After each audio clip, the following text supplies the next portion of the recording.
You're already a declining asset. You're already a liability. You're already gonna probably dry up on me. The Red Pill is full of all sorts of wacky characters with plenty of silly things to say. You've got your classic women past 30 are low value. You've got your young women are more fertile and submissive kind of guys. Overall, just a really fun place to be. One of the channels we've talked about from this community before is Taylor the Fiend. Taylor is if Dracula was Australian and watched a lot of anti-feminist TikToks. Personally, I prefer Nicolas Cage as Dracula, or even Adam Sandler at this point if we're being totally honest. I think he brought something new to the role, but acting preferences aside. The last time we talked about Taylor, he was explaining how men need to be less vulnerable around women because women push toxic masculinity onto men, which I'm pretty sure if a man is telling other men to stop being vulnerable, that means he's the one pushing toxic masculinity.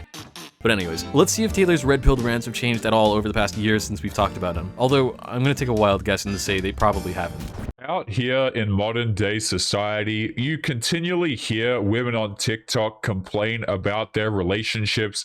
They will say that men don't take them seriously, the bar is set so low for men need to step it up, etc, etc. Irony is a concept completely lost on men in the manosphere and the red-pilled community. Like, Taylor, what are your videos about exactly? At this point, I think it's a lot less about MGTOW and more about criticizing women for not being your picture-perfect waifu. I think the idea of a group of people choosing to steer clear of relationships and focus on building themselves up and becoming an overall better person is a really cool idea. There are plenty of people out there who just don't want all the things that come with being in a relationship. They don't want all the responsibilities and emotional baggage that comes with it, and that's fine. However, instead of anything remotely like that, we instead get a cesspool of middle-aged men going on and on about how useless they think single mothers are and how hideous women over 30 are. If this is a movement based on focusing on yourself and becoming a better man, then why the fuck are these guys so focused on everything and everyone but themselves? Women are told this on a continuous basis, whether or not they are actually these things, right? There are literally echo chambers of women sitting around telling each other that they're beautiful and they're queens and they deserve this and that. Most of society encourages women and tells them that they're absolutely fantastic no matter what it is that they do. Right, if you're a guy and you're out here, chances are if you're an average man, you ain't getting validated for anything. Yeah, girls calling each other nice things isn't an echo chamber. That's just girls being friendly and nice. That's just what that is. It's really weird to see people being nice to each other and then claim that they're stuck in an echo chamber. Like, I think that says a lot more about you as a person. Now, I watch a lot of MGTOW videos because I hate myself. And one of the common complaints I hear is that men aren't being rewarded or validated enough. It's always funny to watch the kids shouldn't get participation trophies crowd complain that nobody's taking the time out of their day to validate them. Tell me I'm pretty. You're pretty?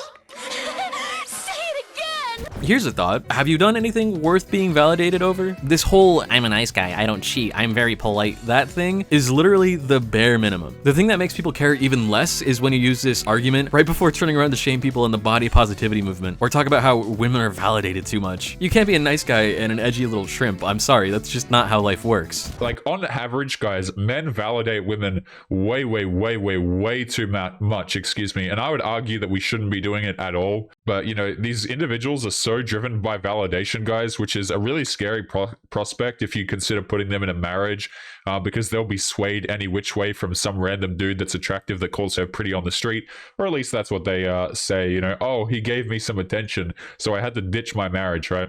How insecure do you have to be to hear your girlfriend get a compliment and immediately panic because, oh no, she probably wants to sleep with that guy now. Oh, I mean, dude, if it was that easy to get laid, you wouldn't be making these videos. Buggy, aren't you also making a lot of videos? Shut up. Also, wasn't Taylor just complaining about how men aren't validated enough? And now he's saying that we shouldn't validate women because they're driven by validation? I feel like you have to be pretty driven by validation to complain about not getting enough of it, right? I don't know, bro. I don't think I'll combust if someone isn't calling me pretty every 5 seconds. You're allowed to just be nice to people. You shouldn't have to worry about if the person you're being nice to has reached their daily quota for compliments. I think having this sort of mentality shows that you're the type of person to dish out compliments just to score brownie points with someone, which is really embarrassing. Please stop.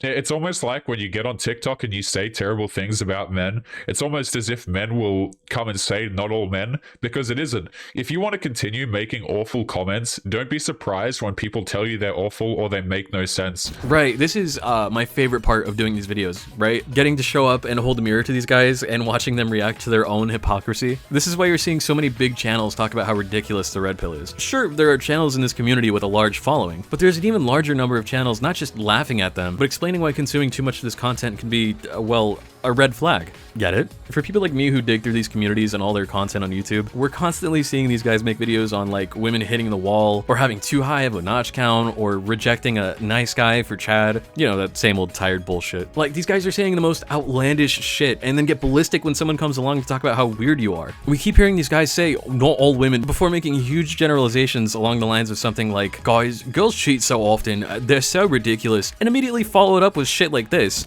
They will make blanket negative statements that aren't backed about men, okay? Then when men refute those statements, she'll sit here and she'll change the goalposts. I just think that a lot of the things that Taylor has said so far are really hypocritical, and I'm surprised he didn't read back over his script and think, yeah, that sounds a bit too much like me. Maybe I should cut that part out. Right? This is how you can tell that this girl has no idea what the hell she's talking about. Because look at this, okay? If I go and trust a guy and then he does something really crappy to me, okay? You will notice a theme with these TikToks that we cover, guys, and it's women constantly having negative experiences, particularly romantic ones with men. Earlier, I mentioned how consuming too much of this content can be a bit of an issue, and part of that issue comes from what Taylor just said here. Taylor's audience gets hundreds of videos on how crazy these random girls on TikTok are. We get all these quirky videos of girls complaining about previous relationships, and Taylor will follow it up with something like, are we noticing a trend here, guys? Are you seeing a theme? We hear this so often from women. Are you seeing a theme here? But this theme that Taylor is pointing out is the result of him only talking about girls who are just a bit unhinged, which admittedly, yeah.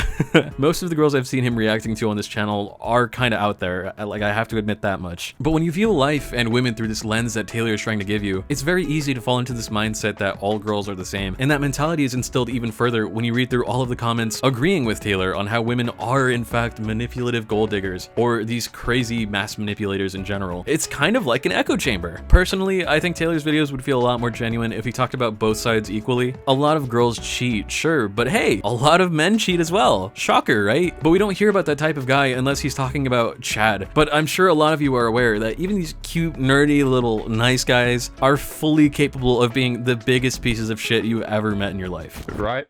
Guys, what I'm trying to say here, okay, is that if you can't make correct judgments about men romantically, we have nothing to talk about. We really don't. It just shows how clueless you are. This right here is another one of those impossible standards that Taylor has set in place. For me, at least, it's really hard to meet someone in their mid-20s who hasn't been in at least one relationship. It's even harder to find someone who's still dating the same person they were dating in like high school or the start of college. It's really easy to sit there and talk about how good you are at making judgments about people and relationships. Even more easy when you've been single for half of your lifetime. But hindsight is 2020. There are lessons you're just not going to learn unless you take a chance and put yourself out there. There are people out there who can show you that things aren't as black and white as RedPilled channels will have you believe. But again, you just have to put yourself out there, and a fear of failure just isn't going to help anything, unfortunately. So going back to what Taylor just said, I need you guys to remember that the whole reason Taylor's channel is here is because he and all of these other guys also couldn't make correct judgments about women romantically. Really, the best advice I can give that counters whatever Taylor may say is that if you want to know more about women and how to make women happy, you really should go to a woman for these answers. I think that's just the blanket answer for all these alpha male podcasts. Like, if you really want to know this shit, just talk to a girl. Here's the thing, okay? It's funny, right? Girls will say that they have like comparatively little rights to men and we need more women's rights. But if you sit there and you ask them what rights are afforded to men that are not afforded to women, they kind of draw a blank outside of like social things, like outside of like really minor social things, which by the way are heavily offset when you consider that girls get into clubs free, they get drinks for free, they get attention for free, they get money for free. They get validation for free. People care about them and check up on them. Like, whoa. Is Taylor complaining about a lack of validation again? Could it be that perhaps he's also driven by validation? I think I'm gonna have a heart attack and die from that surprise. Men have more rights than women. That's not a feminist thing. That's not a blue pill thing. That's just a fact. As of January 2023, there are 12 states in the US that have a near total ban on abortions, and regardless of your moral or religious beliefs, the reality is 12 states are against women getting this medical procedure that's solely there to protect them. I know when I bring up abortion, a lot of these guys start trembling with red-pilled rage, so I won't linger for too long, but yeah, there are more laws dedicated to protecting your assault rifle than there are to protecting your mom. But hey, like Taylor said, at least you're getting free drinks at your local dive bar every Saturday.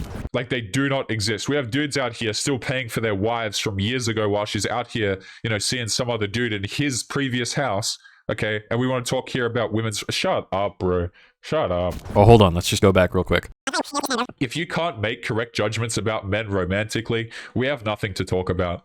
Oh, would you look at that? Now, going off of Taylor's logic for women coming out of failed relationships, it sure sounds to me that a lot of men have some serious learning to do. Oh, but Taylor, what happened to... Oh, if you can't make correct judgments about men romantically, then we have nothing to talk about. This line does a really great job at illustrating Taylor's opinion on women in general. We always hear this spiel about women taking men to divorce court and just fucking them over really good, except that's not the whole truth, is it? It's always this narrative of girls divorcing men and reaping all their money to live a lavish lifestyle, while the guy sits at home and has like a sad jerk-off session, but he never seems to talk about the women who rely on this money. We don't ever seem to hear about all the dads who completely abandon their family and are dragged to court kicking and screaming so they'll finally pay child support. Much like how Just Pearly Things operates, if they show you a bit too much of reality, then you won't fall into the narrative that they're desperately trying to force onto you. Second of all, a lot of men actually agree with the fact that women should have rights.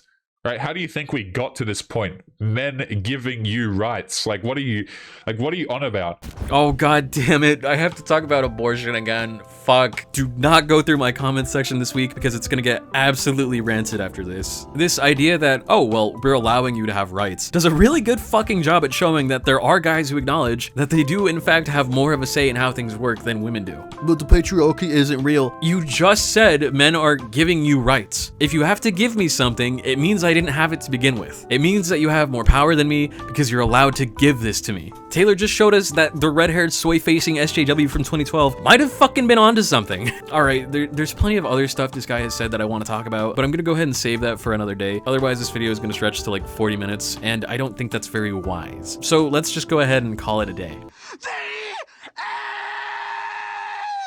And finally, after 9 months, we've managed to cover another video from Taylor the Fiend. I've gotten a couple of comments asking me to come back and talk about this guy, as well as Think Before You Sleep, but if we're being perfectly honest, I'm usually discouraged because a lot of these guys repeat themselves in all of their videos, and I feel like as a result, I end up repeating the same critiques, which I can't imagine is too entertaining. But I'm always interested in your opinions and what you think I should talk about next, so don't be afraid to make a recommendation down below. As we saw with the Just Pearly Things video, it may take a while for me to get to your recommendation and like put it into a video, but even if it doesn't get made into something, I always enjoy sitting back and like seeing what these crazy guys have to say. So by making a recommendation, you're kind of doing me a favor either way. Speaking of doing me a favor, if you like what I do here, consider supporting me on Patreon for $3 a month. You'll get your name in the credits just like Disdain here, and you'll get to see my videos about 2 or 3 days before they're uploaded on YouTube, which I think is pretty cool. With all that being said, thank you so much for watching until the end of the video, and I hope to see you again soon. Peace.